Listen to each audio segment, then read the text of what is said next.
नमस्कार, मैं जया सिंह, सहायक अध्यापिका केश कुमारी, राजकीय बालिका इंटर कॉलेज सुल्तानपुर से। बच्चों, मैं आप सभी का सामाजिक विज्ञान की कक्षा में स्वागत करती हूँ।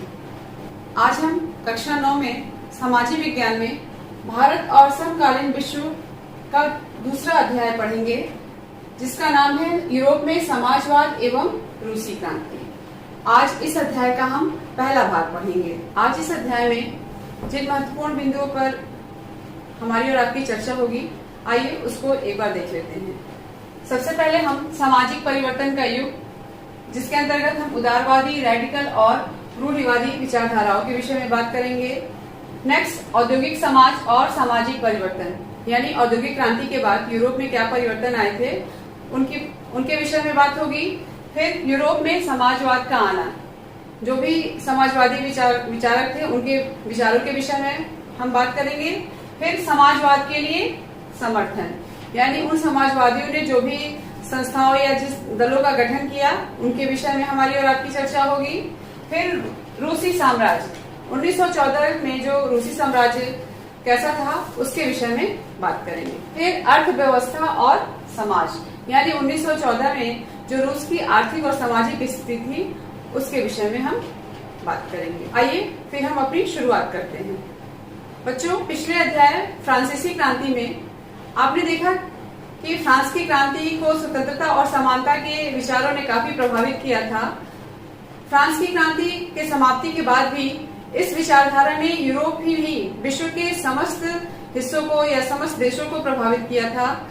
एक नई विचारधारा या लोगों के मन में एक उत्कंठा जागृत हो गई थी और ज्यादातर लोग व्यक्तिगत अधिकारों और शासन व्यवस्था से संबंधित मुद्दों पर चर्चा परिचर्चा करने लगे थे।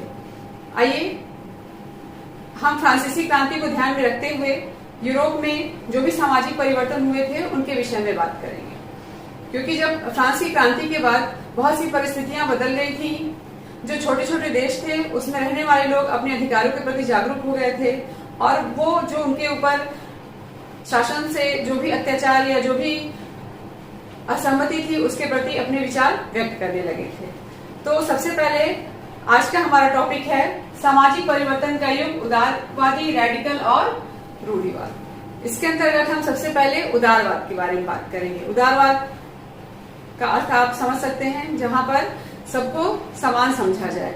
उदारवादी विचारधारा के लोग सभी धर्मों का बराबर सम्मान करते थे। बच्चों, यूरोप में या यूरोप के सभी देशों में प्राय एक ही धर्म को महत्व दिया जाता था। जैसे आप देख लीजिए, ब्रिटेन की सरकार चर्च ऑफ इंग्लैंड का समर्थन करती थी, जबकि ऑस्ट्रिया और स्पेन कैथोलिक चर्च के समर्थक थे। यानी जितने भी देश थे उनके अपने अपने धर्म थे और वो अपने धर्म को श्रेष्ठ समझते थे, और उदारवादियों का ये मानना था कि सभी धर्मों को बराबर सम्मान मिले। उनकी दूसरी विचारधारा थी अनियंत्रित सत्ता के विरोधी। इनका ये मानना था कि सरकार को किसी के अधिकारों का हनन करने का अधिकार नहीं है, यानी सरकार किसी के अधिकारों को छीन नहीं सकती है। उदारवादी सरकार के समक्ष व्यक्ति के अधिकारों की या उनके हितों के रक्षक थे। निर्वाचित सरकार के पक्षधर। उदारवादी सामूहिक प्रतिनिधित्व के आधार पर ऐसी निर्वाचित सरकार चाहते थे जो शासकों और अफसरों के प्रभाव से मुक्त हो और सुप्रशिक्षित न्यायपालिका द्वारा स्थापित शासन कार्य होना चाहिए, उनका ये मानना था। फिर अलोकतंत्रवादी विचारधारा। इतना होने के बावजूद भी उदारवादी जो थे अलोकतंत्रवादी थे।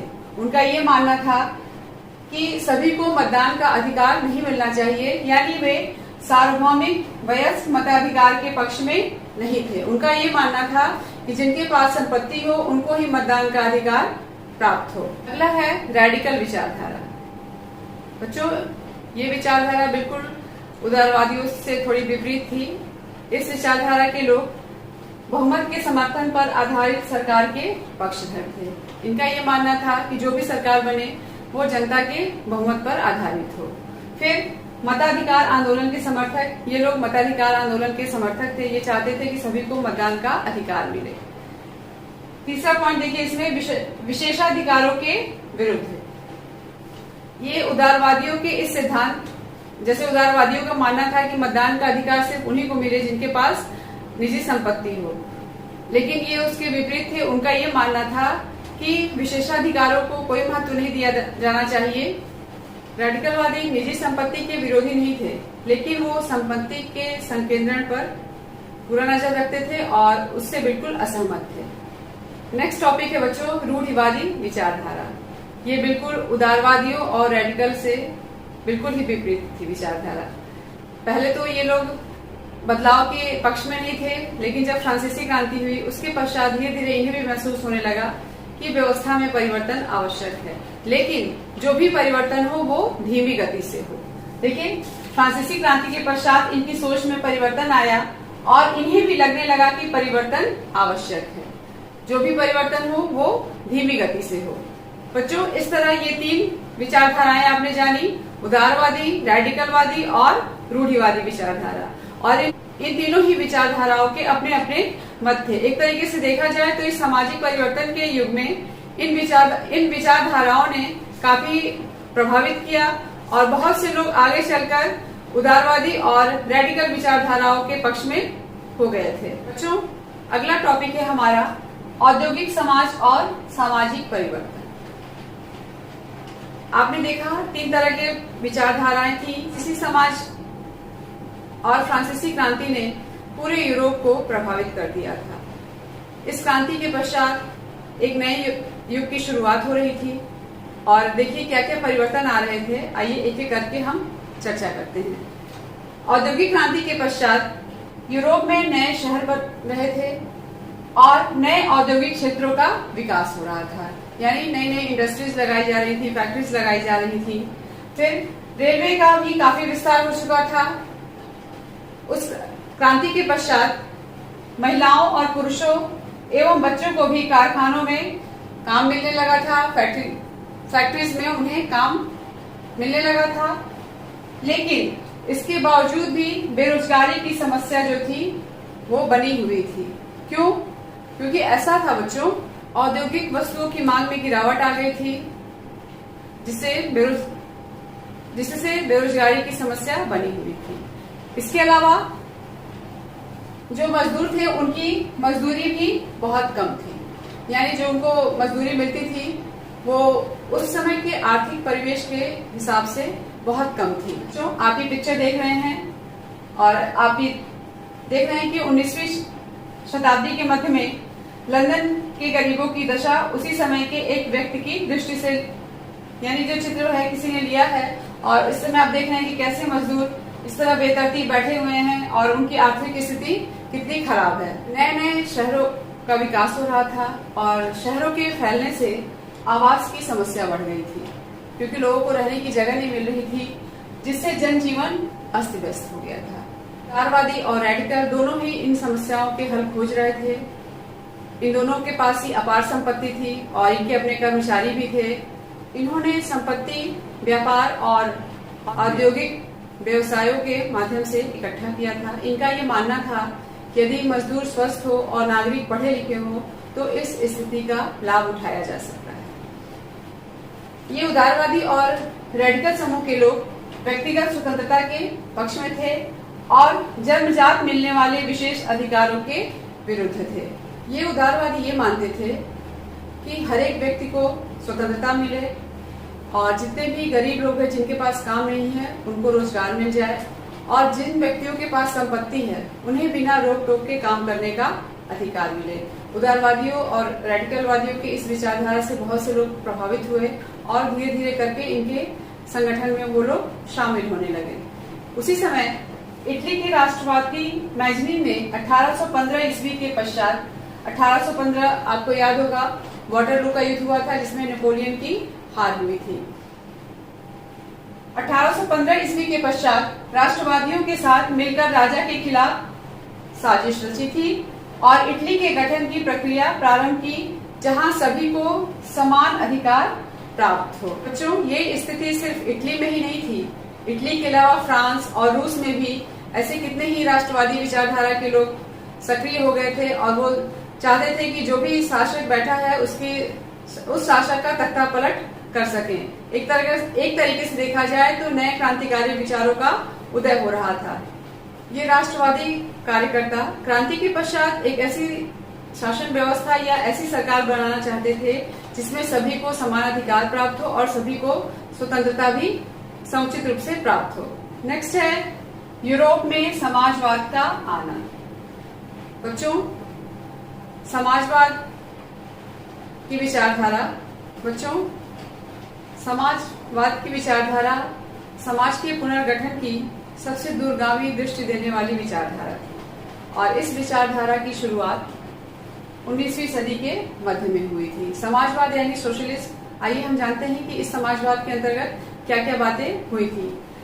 समाजवादी निजी संपत्ति के विरोधी थे और उनका मानना था कि संपत्तिधारी व्यक्ति को सिर्फ अपने फायदे से मतलब रहता है और वह उनके बारे में नहीं सोचता जो उसकी संपत्ति को उत्पादनशील बनाते हैं। इनका ये मानना था कि जो भी मजदूर फैक्ट्रियों में काम करते हैं तो जो फायदा होता है वो फैक्ट्री मालिक को मिलता है, ना कि मजदूरों को मिलता है। तो वो नहीं चाहते थे कि संपत्ति का एक जगह एकत्रीकरण हो, वो चाहते थे कि संपत्ति को पूरे समाज में बांट दिया जाए ताकि सबको इसका लाभ मिल सके। समाजवादी संपत्ति पर किसी एक व्यक्ति का नियंत्रण नहीं चाहते थे।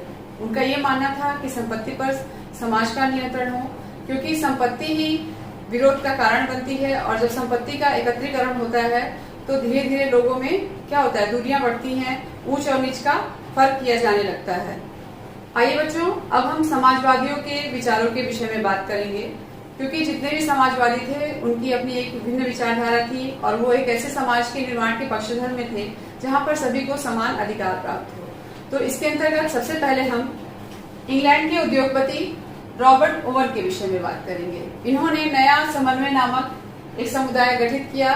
यह समुदाय इंडियाना यूएसए का ही क्षेत्र है, इसमें गठित किया और इन्होंने सामूहिक उद्यमों को बढ़ावा देने की बात की थी। फिर आगे चलकर फ्रांसीसी समाजवादी लुई ब्रांक सरकार द्वारा सामूहिक उद्यमों यानी जो कोऑपरेटिव क्षेत्र हैं को बढ़ावा देने और पूंजीवादी उद्यमों को हटाने के पक्ष में अपना विचार व्यक्त किया था।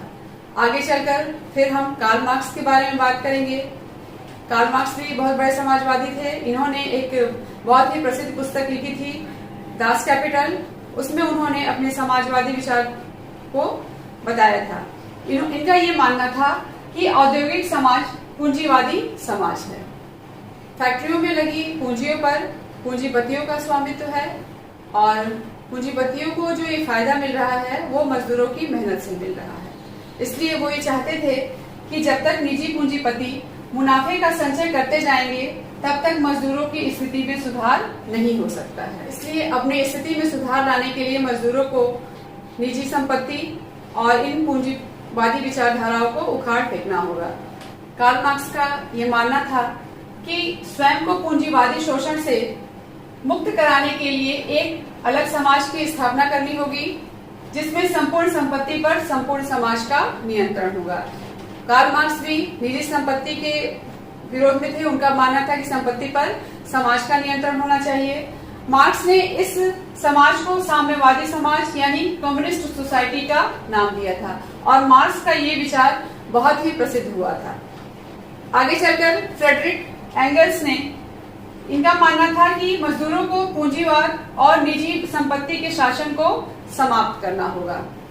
यानी ये जितने भी समाजवादी विचारक हुए ये निजी संपत्ति के घोर विरोधी हुए और इनका मानना था कि जो भी संपत्ति है वो सरकार उस पर समाज का नियंत्रण होना चाहिए और जो सामूहिक उद्यम है यानी जो कोऑपरेटिव क्षेत्र है उसको अधिक से अधिक बढ़ावा मिलना चाहिए। अगला हमारा टॉपिक है समाजवाद के लिए समर्थन।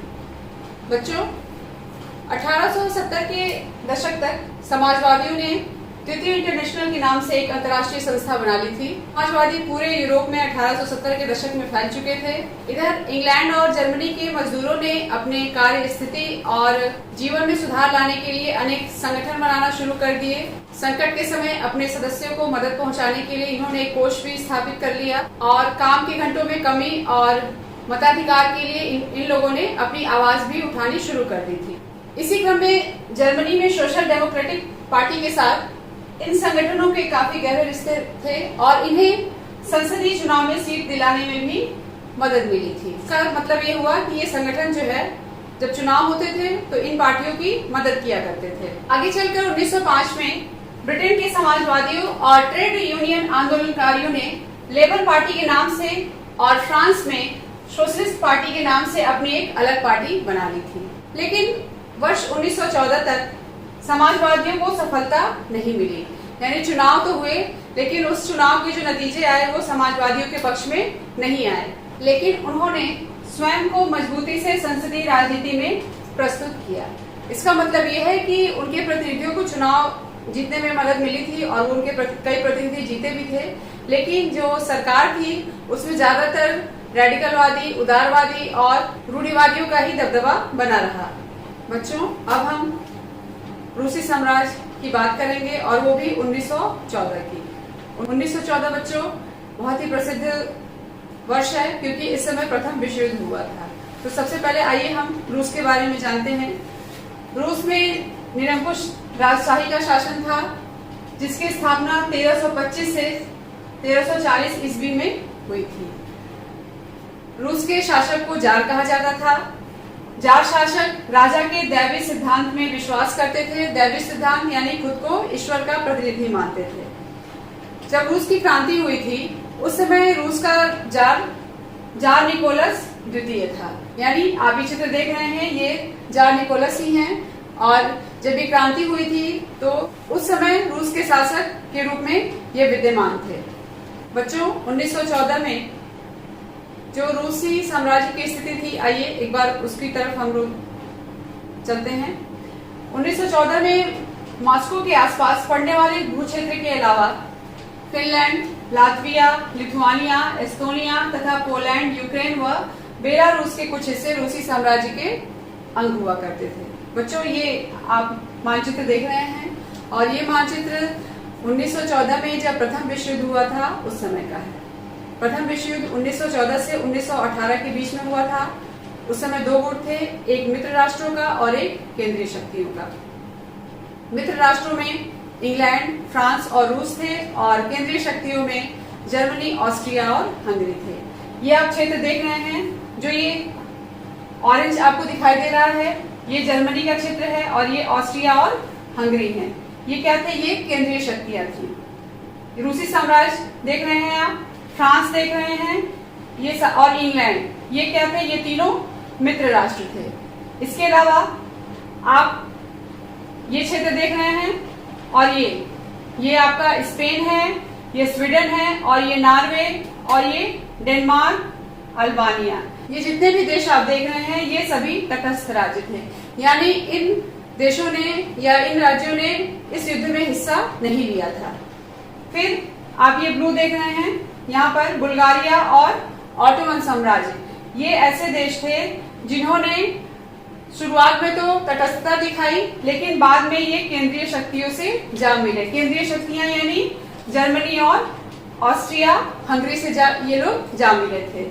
फिर आप ये ग्रीन देख रहे हैं, पुर्तगाल, इटली, यूनान और रोमानिया, ये भी ऐसे देश थे जो शुरू में तटस्थ थे लेकिन बाद में ये मित्र राष्ट्रों में शामिल हो गए। मित्र राष्ट्र यानी रूसी साम्राज्य, फ्रांस और इंग्लैंड। ये स्थिति थी बच्चों प्रथम विश्व युद्ध की। बच्चों, जो रूस का साम्राज्य था मध्य एशिया तथा प्रशांत महासागर तक फैला हुआ था। रूस में सबसे अधिक ऑर्थोडॉक्स क्रिश्चियनिटी धर्म को मानने वाले लोग थे और रूसी साम्राज्य के अंतर्गत रहने वालों में कैथोलिक, प्रोटेस्टेंट, मुस्लिम और बौद्ध भी शामिल थे। एक तरीके से देखा जाए तो रूसी साम्राज्य बहुत ज्यादा विकसित तो नहीं था लेकिन फिर भी वहां पर जो स्थितियां थी वो सामान्य थी और लोगों के रहने लायक थी। जो आइए अब हम रूस के अर्थव्यवस्था और समाज की चर्चा करते हैं और ये चर्चा 1914 को ध्यान में रखकर करेंगे। देखिए, 20वीं सदी के प्रारंभ में रूस की 85% जनता आजीविका के लिए खेती पर ही निर्भर थी। फ्रांस और जर्मनी में लगभग 40 से 50% लोग ही खेती पर आधारित थे, यानी जो रूस की स्थिति थी वो सबसे अलग थी और यूरोप के किसी भी देश में खेती पर आश्रित जनता का प्रतिशत इतना नहीं था जितना कि रूस में था। रूसी साम्राज्य के किसान अपनी जरूरतों के साथ बाजार के लिए भी पैदावार करते थे।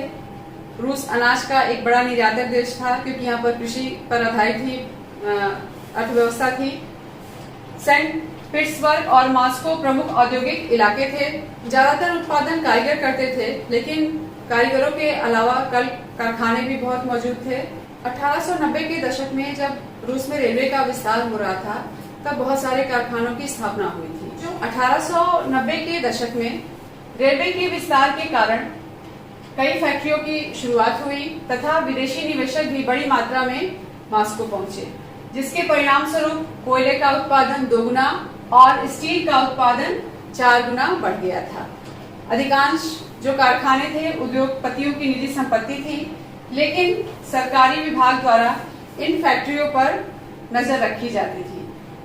नजर इसलिए रखी जाती थी कि जो भी मजदूर रखे जा रहे हैं उनको न्यूनतम मजदूरी मिले, जो भी उनका एक मानक हो, और जो काम करने के निश्चित घंटे हो वो निर्धारित हो, यानी किसी भी मजदूर के साथ अन्याय न होने पाए, सबको एक समान कार्य का अवसर मिले और एक निश्चित समय या निश्चित कार्यावधि पर उसका कार्य समाप्त हो।